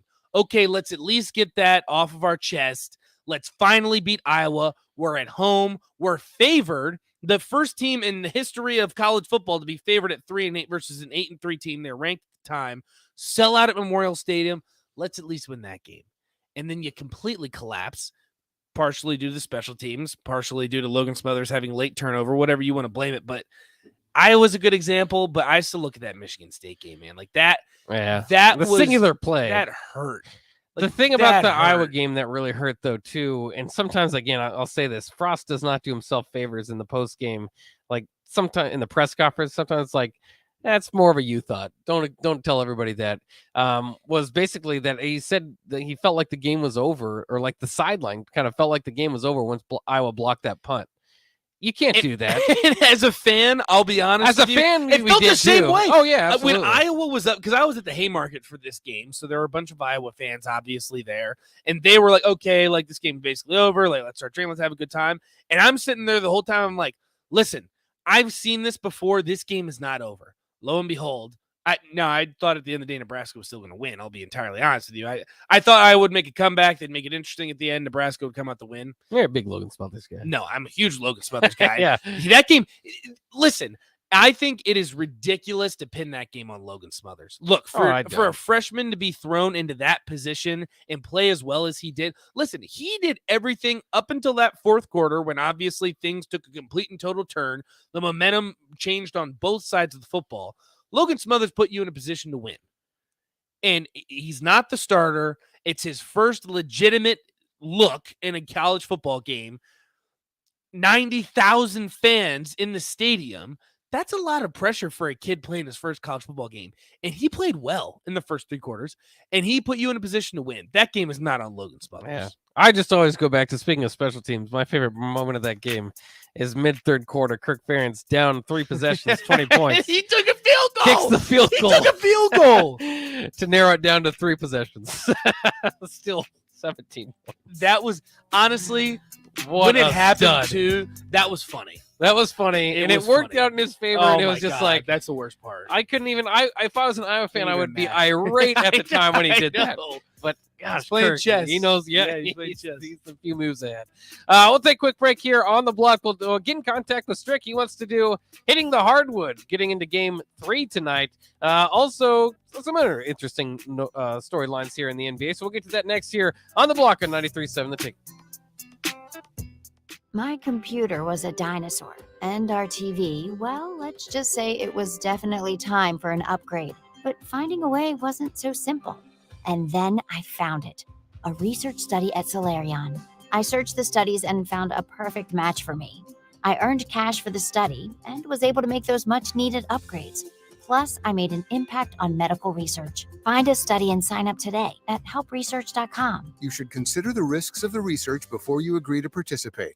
Spring is here. Are you giving your yard the best chance at being healthy and green? Call Penner Sprinkler and Lawn to get your sprinklers ready to go for the season if they haven't been working properly. They're also scheduling installs for new sprinkler systems if you don't have one. So make sure you contact them early to get a bid as soon as possible. Plus, they're your one place to go for 5-step fertilizer and pesticide application and lawn aeration. Call Penner Sprinkler and Lawn today at 402-413-1215. Are you sick of mindlessly running on a treadmill or the lack of motivation to consistently work out? Whatever your challenge, Farrell's Extreme Body Shaping can help. Whether you want to lose weight, boost energy, or simply improve your overall health, you'll fit right in at Farrell's regardless of age or abilities. Build endurance with their kickboxing and strength training group fitness classes while also getting nutrition coaching. Try Farrell's now for a free week. Visit fxblincoln.com or call Jeff at 402-310-4026. Farrell's Extreme Body Shaping. Beatrice Bakery. They ship cakes all over the country. True story. But take a look inside their shop and you'd have no idea. This is a Nebraska product through and through. Not some massive production plant. Local people making delicious cake just for you. So go see them in their new storefront location in downtown Beatrice. Grab some grandma's fruit cake, some chocolate rum cake, or my favorite, the turtle nut cake. And say hi to Rick and the crew. Beatrice Bakery. Online at beatricebakery.com. Welcome to our world of yum. Springtime is here, and it's time to get to work on outdoor projects. Deck City is a great place to start as Lincoln's local source for everything decks. Deck City has everything you need to build the deck of your dreams. From treated lumber to Westbury aluminum railings and TimberTech composite decking. Call them today to schedule an appointment at 402-480-6671. Go online at deckcityne.com or visit their new location just north of 33rd and Cornhusker Highway. Action Plumbing, Heating, Air, and Electric always makes safety a top priority for our home and office. In under just 1 hour, their team installed the state-of-the-art air scrubber system directly into our existing HVAC ductwork. This technology purifies the air and reduces exposure to common bacteria and viruses, creating a safer breathing environment for my family. Action delivers honest quality services we can count on. To learn more, visit actionlincoln.com. Sandhills Global is hiring. Check out sandhills.jobs for more information. Sandhills is looking to fill hundreds of new openings in sales, traveling support, software development, web design, and more. Sandhills has a professional culture and is fast-paced with a focus on growth, innovation, and leading-edge technologies. Career and internship opportunities are available at our global headquarters in Lincoln, Nebraska. Apply today at sandhills.jobs. Tune in every Monday morning throughout the summer at 6:45 a.m. for golf course reviews on the Nebraska Golf Passport Early Break Golf Tour with Jake Sorensen and Steve Sipple on 93.7 The Ticket and theticketfm.com. 93.7 The Ticket, Fox, KFXL weather. Sponsored by John Henry's Plumbing, Heating, and Air Conditioning. Clearing skies and a very comfortable June day on the way as we'll top out near 78. Winds out of the north at around 15. Occasionally gusting near 20. Mainly clear tonight, a low dropping down to 57. We'll see a chance of thunderstorms moving back into the region by tomorrow afternoon with a high of around 82. I'm meteorologist Tim Wright for 93.7 The Ticket and theticketfm.com. Put a frog in a pot of boiling water and it'll jump right out. But put a frog in a pot of cool water and slowly heat it up, that frog will boil. As a metaphor for us and all that we go through as veterans, it's a story that rings true. We learn to endure the heat in silence. We apply what we learn to life, the bills, the job, the family, things we're expected to handle with ease. When life heats up around us, we just try to stay afloat. We let the water boil. Reaching out isn't easy, but you've never been interested in easy. You join because you are not afraid of hard work. You are not a frog. If you or a veteran you know needs support, don't wait until the water boils. Reach out. Find resources at va.gov/reach. That's va.gov/reach. Brought to you by the United States Department of Veterans Affairs and the Ad Council. Back to On the Block with Strick and Bach on 93.7 The Ticket and theticketfm.com.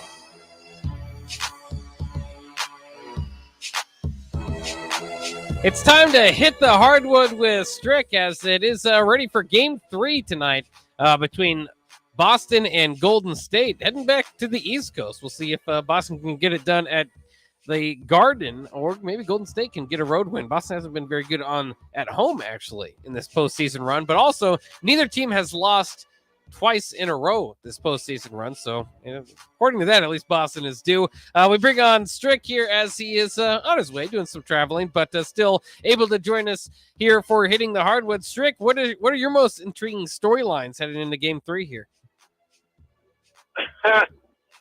The saddest part about the biggest storylines is what's happening on the pre-game podium or post-game podiums. Those are some of the craziest talks that are going on right now to me. Instead of worrying about the game, listen, I understand that, players have some responsibilities, wherever, to the communities and all these different things like that. But, listen, those parts, I think, in these times, in these seasons, just focus on the task, focus on the game.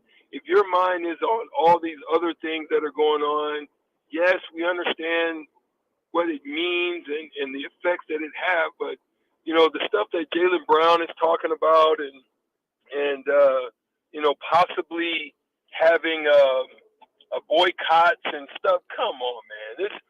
That to me is ludicrous. I mean, they tried this before in the bubble when Milwaukee did it. Yeah. If they really want their stuff to go in the tank, I think it's dumb. I think it's idiotic at this specific time and point. The reason being is you're just now trying to emerge out of it. Now you're re-engaging in political rhetorics and all these different things. Leave that stuff alone, man. Focus on the games. Play the games. People, I think, this is my personal opinion. People, they just want to just enjoy. They don't go to work, come home, and want to hear and deal with stuff that they freaking hear and deal with all day and all. They want to relax. They want to have peace. They want to just enjoy. They want to get away. Sports should be a place to where people can come together, get away. It shouldn't be a divisive issue. That's my specific, point in the matter. So now what could have been 1-1 beautiful now is all kinds of other stuff engaged in it. That's the issue that I have. But there's a game to be played. I still love Boston. I'm still rooting for Boston. And I hope they can get it done without all the extras that are involved right now. Yeah, and if you missed it, what Strick's kind of referring to is a reporter kind of led Jaylen Brown down the path of it. But in any case, kind of asked him about gun violence and that hot debate across the country right now, and kind of threw out would you guys consider boycotting? And Jaylen Brown said maybe down the line that might be something. But I'm kind of with you. I like sports to kind of get away from politics because there are plenty of avenues to get to your politics, and I have no problem with athletes making their mind, known and their thoughts out there when the timing is right. But I don't necessarily think that that's at the peak of your season and when things are going. If you want to boycott a regular season game, maybe. But the other thing is there's just, there's a lot of problems in this world and there's a lot that you could boycott. So it's kind of a weird path to go down if you do start doing that. The other storyline going into this game, Strick, and we talked about it a little bit more, is Draymond Green and kind of the bullying and he was doing. And is it fair for the refs to allow Draymond to be Draymond, even though typically they swallow the whistle a little bit more in the finals? Now he's kind of coming after, because I think it was maybe it's Cedric Maxwell talking about how Draymond would get pushed around in the 80s and 90s and such. And now there's been, with JJ Redick today on ESPN and certainly Draymond at the podium too, kind of this idea of maybe a little bit of frustration that in the modern age that they don't feel like they get enough credit because there's so much glorified about the 80s and 90s. And Draymond was even saying most of those guys back then, other than a few enforcers, wouldn't really push him. He said those are the guys that got pushed. So what is kind of your response to that kind of narrative today that kind of took off? Yeah, okay. I just say, yeah, okay. He would have taken a 2-piece chicken wing from Kareem, and just keep thinking that. That's the way I say it. Just keep thinking that you're a tough guy. You know what I mean? Yeah. And listen, I'm not saying that he couldn't hold his own, but I guarantee he wouldn't be doing that like that on the regular. That's just my. I think Charles Barkley would have got him with one. Shaq definitely. I wish they would have tried to put Draymond Green on Shaq and act like he was going to do something about it when he took that elbow to the jaw. When Shaq was moving people out of the way in his prime. But okay, you're the guy. You could do it. You know what I mean?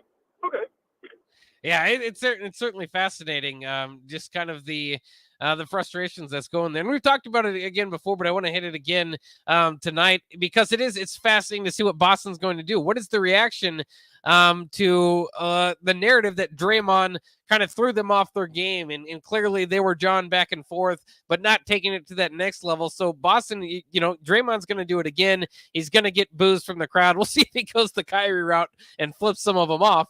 But in any case, if you're Boston, do you kind of want to do what you were saying is stand up to him, show him that you can't be a bully? Somebody's got to stick up for him on the Boston side, or do you try to completely ignore him and go that route and show him that he's not affecting your team that way? The problem with doing that is it doesn't matter if he is affecting your team. If Steph and Jordan Poole go off and they beat you by a bunch again, then the narrative once again is going to be that Draymond threw you off.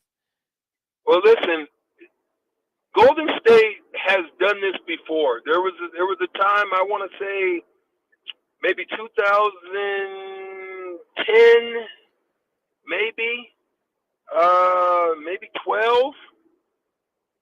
No, it was 10. It had to be 10.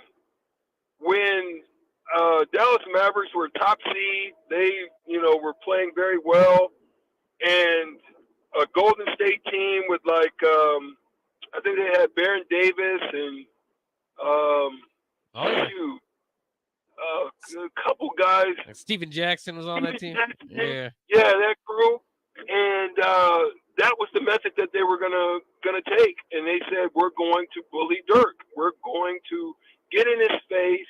We're going to cause him to get off of his game.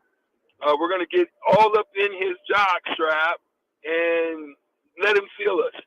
So it worked, and they were able to beat the Dallas Mavericks in that series. So maybe that's the tactic that they're just trying to say with this team, who happens to be one of the better defensive teams, in these playoffs as well as in the league. I think they were second best in the playoffs so far. So maybe that's the tactic that they're using. We're going to be physical. We're going to be after them. We're going to get into them. And Draymond's using that method. So I can't fault the tactic. Right now they're back.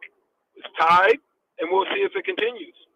Yeah, it'll be fascinating tonight. Strick, thanks for joining us here for Hitting the Hardwood. We better let you go and get your travels, and we'll talk to you tomorrow. All right, man. Sounds good. See y'all. All right, there he goes. There's Eric Strickland, of course, here of On the Block, and he'll be with me tomorrow and Friday as he is traveling. So it'll be we'll be streaming it again, and that'll be pretty exciting to look forward to. Drumstick off the text line says that was Baron Davis, Monta Ellis, Steven Jackson. Team was Nail's favorite team to watch that year. Yeah, that team really was pretty cool. I think. One of the biggest upsets in NBA history, as the Mavs were the 1 seed that year, and it's just kind of weird nowadays. I don't know if you just watched the NBA over the last 10 years to say, yeah, the Golden State was this underdog team of misfits just kind of thrown together, and it'd just be hard to believe, I suppose, considering how well they've done and kind of turned that thing around. But that was the case, and that was my favorite Warriors team as well. We'll take a quick break here on the block, wrap things up for On the Block with what should we talk about? I mean, there's a few things that we could get to. I'll let you guys know. We'll figure it out. Athlon actually picked Nebraska 5th place finish in the Big Ten West. That always can get some discussion rolling. So maybe that's what we'll do. We'll hit that coming up next year on the Block on 93.7 The Ticket. There's nothing quite like the Mercado by Certified Piedmontese beef. The Mercado offers unique ingredients you can't find anywhere else, open every day from 8 a.m. to 8 p.m. The full-service butcher shop and retail store is wonderful for meat lovers with their exclusive certified Piedmontese beef and assorted sausages, plus other quality meats, including pork, chicken, and a wide range of the freshest seafood. Plus, every Friday from 11 to 2, the Mercado serves up the best lunch in town on their Friday Feast menu. Stop in at the Mercado today at 84th and Havelock or visit their website at cpmercado.com to see current deals.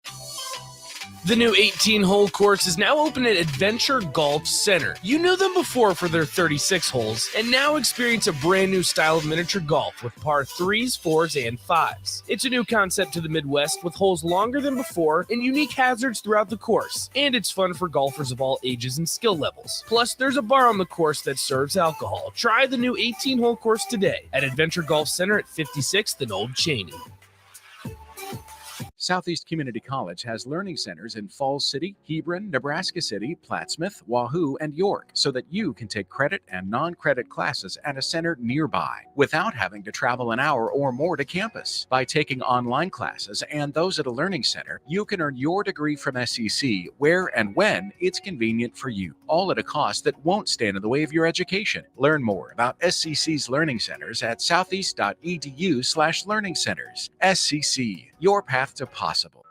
Seasons change, but your land stays the same. You need the right solutions to keep you moving. That's why you rely on Acres Equipment, your Nebraska-owned premier John Deere dealership. Whether you're harvesting, protecting your crops, feeding the herd, maintaining your lawn, improving your business, or letting off some steam, Acres has what you need to get the job done.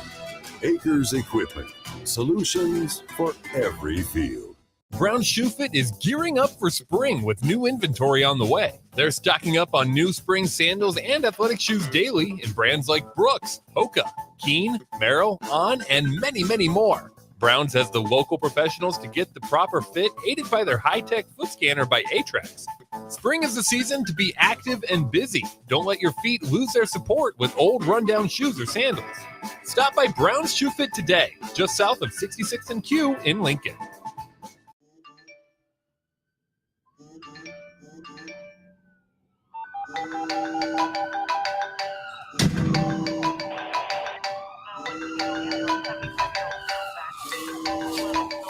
Hey, Mom.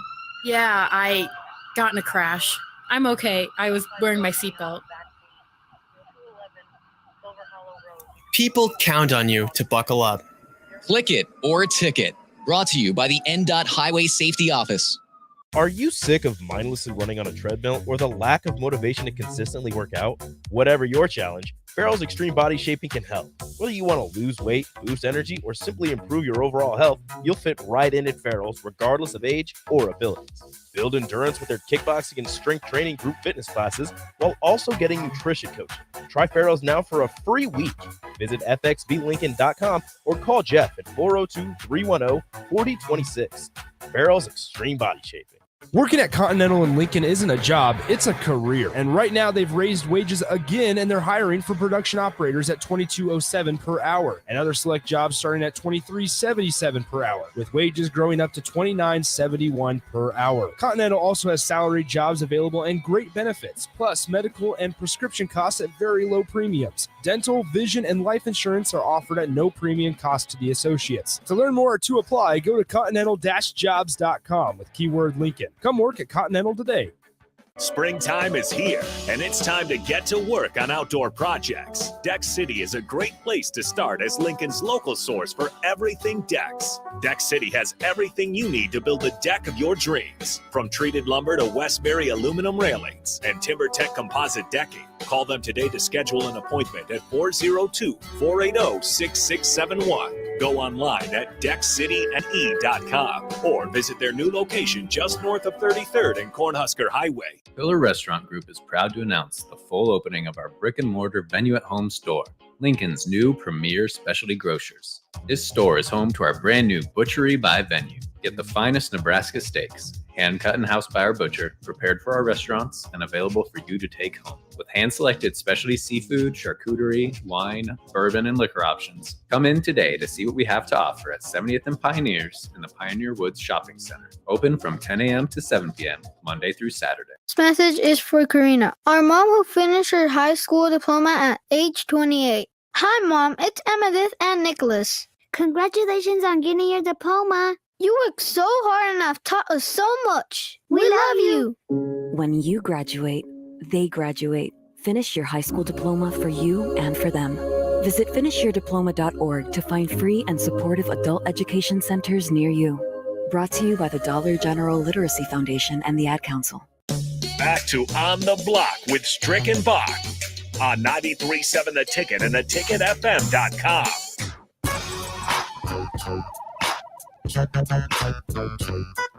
Before the show ends, we got to get to some Nebraska basketball.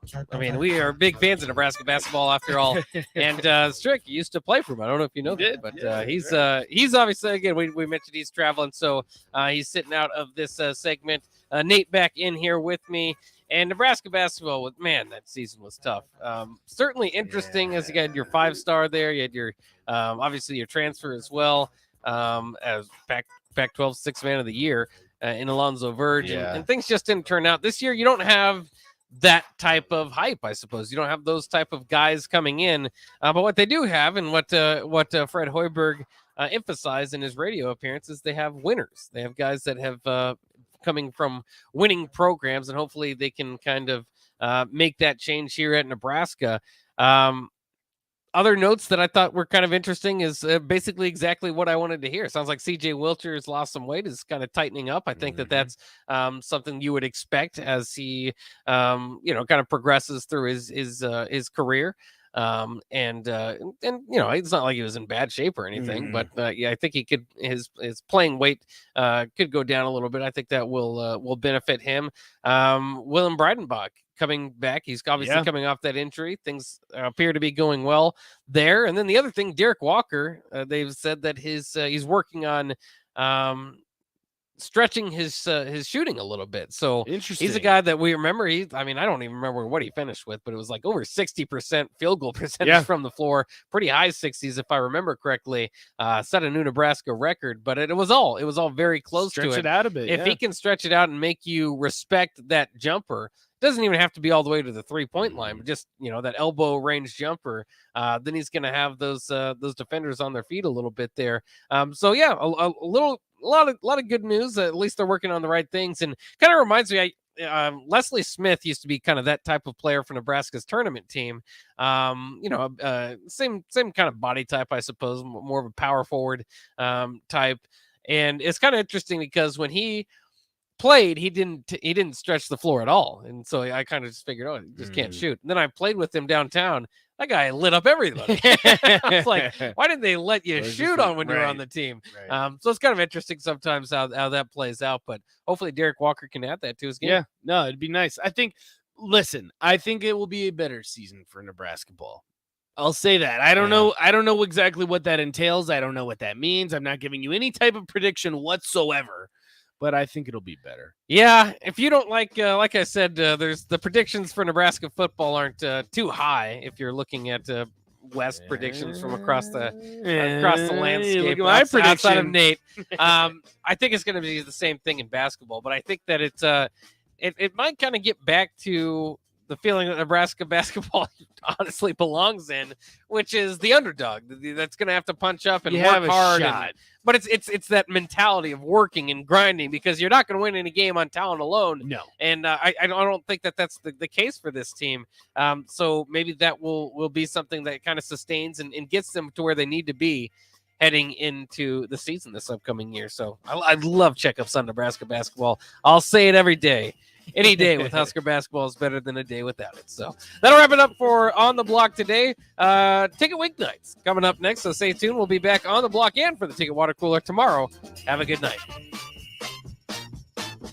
Work, laundry, dishes. I was exhausted. I needed a vacation, but finding a way to pay for it, not so easy. Then I found it, a research study at Solarion. I searched the studies and found a perfect match for me. It was so easy. I earned cash for the study and booked that vacation. Plus, I made an impact on medical research. Find a study and sign up today at healthresearch.com. You should consider the risks of the research before you agree to participate. Action Plumbing, Heating, Air, and Electric always makes safety a top priority for our home and office.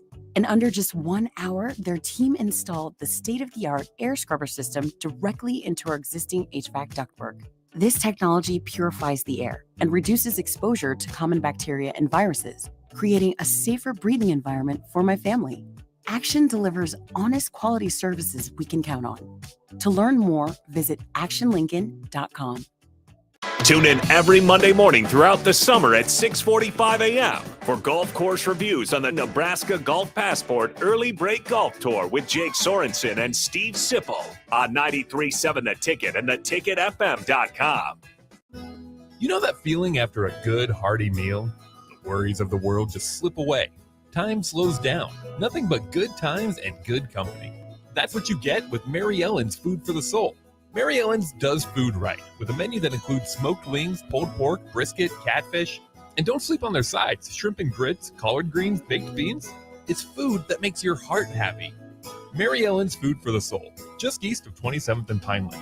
Let them fix you a plate.